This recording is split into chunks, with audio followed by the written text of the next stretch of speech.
పశ్చిమాసియాలో యుద్ధ మేఘాలు విడిపోతున్నాయా? ప్రపంచాన్ని వణికించిన హర్ముజ్ సంక్షోభం ఒక కొలిక్కి రాబోతుందా? 6 వారాల భీకర పోరు, 7 వారాల అనిశ్చితి వెరసి ప్రపంచ దేశాల్లో టెన్షన్. కానీ ఒక్క రాత్రిలోనే బిగ్ డెవలప్మెంట్. 60 ఏళ్ల చరిత్రలో ఎన్నడూ లేనంతగా ముదిరిన ఉద్రిక్తతలు ఒక్కసారిగా చల్లబడ్డాయి. హర్ముజ్ జలసంధిని తెరిచేశాం, వాణిజ్య నౌకలు ఇక సాఫీగా సాగిపోవచ్చంటూ ఇరాన్ ప్రకటించింది. గ్లోబల్ మార్కెట్లు ఊపిరి పీల్చుకున్నాయి. అటు white house boss Donald Trump కూడా డీల్ ఈజ్ వెరీ క్లోజ్ అంటూ హింట్ ఇచ్చారు. అసలు పాకిస్తాన్ వేదికగా ఏం జరుగుతోంది? ఇరాన్ నిధులను అమెరికా విడుదల చేస్తోందా? యుద్ధం ముగిసినట్టేనా, లేక ఇది తుఫాను ముందు ప్రశాంతత? హర్ముజ్ నుంచి ఇస్లామాబాద్ వరకు సాగుతున్న ఈ హై వోల్టేజ్ దౌత్య యుద్ధం ఎలా సాగుతోంది? Watch the story. హర్ముజ్ ను ఇరాన్ నిజంగానే తెరిచేసిందా? యురేనియంను తెహ్రాన్ వదులుకుంటుందా? ఇరాన్ యుద్ధం శాంతి దిశగా అడుగులేస్తోందా? పశ్చిమాసియాలో 6 వారాల పాటు భీకరంగా సాగిన యుద్ధానికి హర్ముజ్ జలసంధి ప్రత్యక్ష సాక్షిగా నిలిచింది. ఉద్రిక్తతలకు, భయానికి, ప్రపంచ ఆర్థిక వ్యవస్థ కుప్పకూలుతుందనే ప్రమాదానికి ఈ జలసంధే సంకేతంగా మారింది. అయితే హర్ముజ్ మరో కొత్త అంశానికి వేదికగా నిలవచ్చు. బహుశా ఇరాన్, అమెరికా మధ్య నెలకొన్న ఉద్రిక్తతలు తగ్గుముఖం పట్టే దిశగా కీలక మలుపు తీసుకోవచ్చు. ఎందుకంటే హర్ముజ్ జలసంధి మార్గాన్ని తెరిచామని ఇరాన్ తాజాగా ప్రకటించింది. అవును, మీరు విన్నది నిజమే. 40 రోజుల ఘర్షణ, 7 వారాల అంతరాయాల తర్వాత వాణిజ్య నౌకల రాకపోకలకు ఇరాన్ అనుమతించింది. ఈ విషయాన్ని ఎక్స్ వేదికగా ఇరాన్ విదేశాంగ శాఖ మంత్రి అబ్బాస్ అగర్చి ప్రకటించారు. లెబనాన్లో కాల్పుల విరమణకు అనుగుణంగానే హర్ముజ్ జలసంధి మార్గంలో అన్ని వాణిజ్య నౌకల ప్రయాణం పూర్తిగా పునరుద్ధరించబడిందని అగర్చి వెల్లడించారు. కానీ హర్ముజ్ పై ఇరాన్ పోర్ట్స్, మారిటైమ్ ఆర్గనైజేషన్ పర్యవేక్షణ ఉంటుందని తెలిపారు. కాల్పుల విరమణ కాలం కొనసాగినంత వరకు హర్ముజ్ తెరిచే ఉంటుందని ఇరాన్ విదేశాంగ మంత్రి స్పష్టం చేశారు. నిజానికి ఇది అతిపెద్ద పరిమాణం. ఇదే విషయాన్ని అమెరికా అధ్యక్షుడు డొనాల్డ్ ట్రంప్ కూడా వెంటనే ధృవీకరించారు. ట్రూత్ సోషల్లో ట్రంప్ పోస్టుల వర్షం కురిపిస్తున్నాడు. హర్ముజ్ జలసంధి పూర్తిగా తెరవబడిందని, రాకపోకలకు సిద్ధంగా ఉందని ట్రంప్ చెప్పాడు. హర్ముజ్ ను మరెప్పుడు మూసివేయమని ఇరాన్ అంగీకరించిందని ట్రంప్ స్పష్టం చేశాడు. అయితే ట్రంప్ మరో అంశాన్ని కూడా వెల్లడించాడు. ఇరాన్ నౌకాశ్రయాలపై అమెరికా దిగ్బంధనం మాత్రం కొనసాగుతోందన్నాడు. హర్ముజ్ జలసంధి వాణిజ్యం కోసం పూర్తిగా తెరవబడిందని అమెరికా అధ్యక్షుడు వెల్లడించాడు. కానీ ఇరాన్కు సంబంధించినంత వరకు నౌకాదళ దిగ్బంధనం పూర్తి స్థాయిలో కొనసాగుతోందని స్పష్టం చేశాడు. ఇరాన్తో తమ లావాదేవీలు 100% పూర్తయ్యే వరకు ఇది కొనసాగుతోందని ట్రంప్ వివరించాడు. ఇప్పటికే మెజార్టీ అంశాలు చర్చల దశలో ఉన్నందున ఈ ప్రక్రియ చాలా వేగవంతంగా పూర్తవుతుందని వైట్ హౌస్ బాస్ క్లారిటీ ఇచ్చాడు. ఇందులో మెజార్టీ అంశాలు చర్చల దశలో ఉన్నాయన్న అంశాన్ని నిశితంగా పరిశీలించాలి. ఎందుకంటే ఇరుపక్షాలు ఇప్పుడు తుది దశ బేరసారాలకు చేరుకున్నాయని స్పష్టమవుతోంది. ఇందులో అత్యంత కీలకమైనది హర్ముజ్ జలసంధి. ప్రపంచ చమురు రవాణాలో హర్ముజ్ అత్యంత కీలకమైన మార్గం. ప్రపంచ చమురు వ్యాపారంలో 5వ వంతు ఈ మార్గం గుండానే ఎగుమతి అవుతోంది. ఇరాన్ ఎప్పుడైతే హర్ముజ్ ను బ్లాక్ చేసిందో అప్పటి నుంచి చమురు ధరలు ఆకాశాన్నంటాయి. నౌకల రాకపోకలకు ముప్పు పెరిగింది. తాజా ప్రకటన వెలువడగానే దాని ప్రభావం తక్షణమే కనిపించింది. చమురు ధరలు 100% పైగా పడిపోయాయి. నిజానికి స్టాక్ మార్కెట్ల సూచీలు కూడా భారీగా లాభపడ్డాయి. ఓవరాల్ గా పరిణామాలను చూస్తే శాంతి ఒప్పందం కుదురుతుందన్న ఆశాభావం కలుగుతోంది. కానీ ఇక్కడ గమనించాల్సిన ఒక ముఖ్యమైన అంశం ఉంది. హర్ముజ్ జలసంధిని ఇరాన్ తెరిచే ఉండొచ్చు, కానీ ఇరాన్ నౌకాశ్రయాలపై అమెరికా దిగ్బంధనం ఇంకా కొనసాగుతోంది. కాబట్టి ఇల్లు అలకగానే పండుగ కాదన్నమాట. అంటే అప్పుడే హర్ముజ్ పూర్తిస్థాయి సాధారణ స్థితికి వచ్చినట్టు కాదు. ఇది కేవలం పాక్షిక ఉపశమనం మాత్రమే. అదే సమయంలో హర్ముజ్ జలసంధిలో అమర్చిన సముద్రపు మందు పాతరలను తొలగించడానికి అమెరికా, ఇరాన్ కలిసి పనిచేస్తున్నాయని ట్రంప్ పేర్కొన్నారు. ఇదే నిజమైతే ఒకవైపు ఒత్తిడి కొనసాగుతున్నా మరోవైపు పరిమిత స్థాయిలోనైనా ఇరు దేశాల మధ్య సమన్వయం కుదిరిందని అర్థమవుతోంది. చర్చలు ముందుకు సాగుతున్నాయి. ఇదే సమయంలో ఇరు పార్టీల పట్టు సడలకుండా జాగ్రత్త పడుతున్నాయని స్పష్టమవుతోంది. ఇక్కడ టైమింగ్ ను చూడాలి.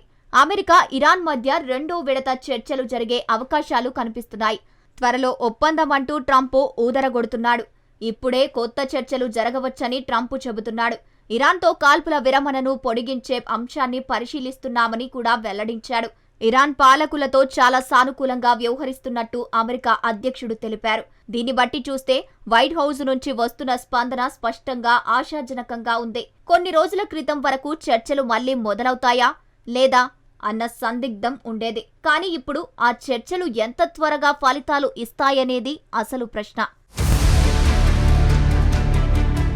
ఇరాన్తో యుద్ధం త్వరలో ముగియవచ్చని వైట్ హౌస్ బాస్ తెలిపారు. ఇరాన్ యుద్ధంలో తాము ఏం చేయాలనుకుంటే అది చేయగలమని ట్రంప్ చెప్పుకొచ్చాడు. యుద్ధాన్ని చాలా త్వరగా ముగించేందుకు యత్నిస్తున్నట్టు తెలిపారు. ఆ తర్వాత ట్రంప్ డప్పు కొట్టుకున్నాడు. తమ సైనిక శక్తి అమోఘమని, ప్రపంచంలోనే అత్యంత శక్తివంతమైనదన్నాడు. తాను ఫస్ట్ టర్మ్లో ఉన్నప్పుడే సైన్యాన్ని ఎంతో బలోపేతం చేశానని గొప్పలు పోయాడు. అయితే ట్రంప్ ఇక్కడ మరో ఆసక్తికరమైన విషయాన్ని కూడా చెప్పాడు. ఒకవేళ ఇస్లామాబాద్లో ఒప్పందం కుదిరితే దానిపై సంతకం చేయడానికి తాను స్వయంగా పాకిస్తాన్కు వెళ్లొచ్చానని తెలిపారు. శాంతి చర్చల్లో పాకిస్తాన్ అద్భుతంగా వ్యవహరించిందని ట్రంప్ పొగిడేశాడు. పాక్ ఆర్మీ చీఫ్ గొప్పగా వ్యవహరించారని, పాక్ ప్రధాని కూడా అద్భుతంగా పనిచేశారని ట్రంప్ పొడిగేశారు. బహుశా ఈ మాటలు విని పాక్ పాలకులకు ఆనందంతో నిద్ర కూడా పట్టి ఉండదేమో. గత వారం అంటే ఏప్రిల్ 11, 12వ తేదీల్లో మొదటి విడత చర్చలు ఇస్లామాబాద్ వేదికగా మారింది. ఆ తొలిదశ చర్చలు విఫలమయ్యాయి. కానీ రెండో దఫా చర్చలకు మాత్రం అవకాశాలు సజీవంగానే ఉన్నాయి. దీంతో Pakistan army chief Asim Munir April 15 నుంచి ఇరాన్లోనే పాగా వేశారు. ఆ దేశ అధ్యక్షుడు పెజాష్కియాన్, ఇతర ఉన్నతాధికారులతో మునీర్ చర్చలు జరిపాడు. మరోవైపు పాక్ ప్రధాని షెహబాజ్ షరీఫ్ కూడా సౌదీ, ఖతార్ పర్యటనల తరువాత ఇప్పుడు టర్కీలో ఉన్నాడు.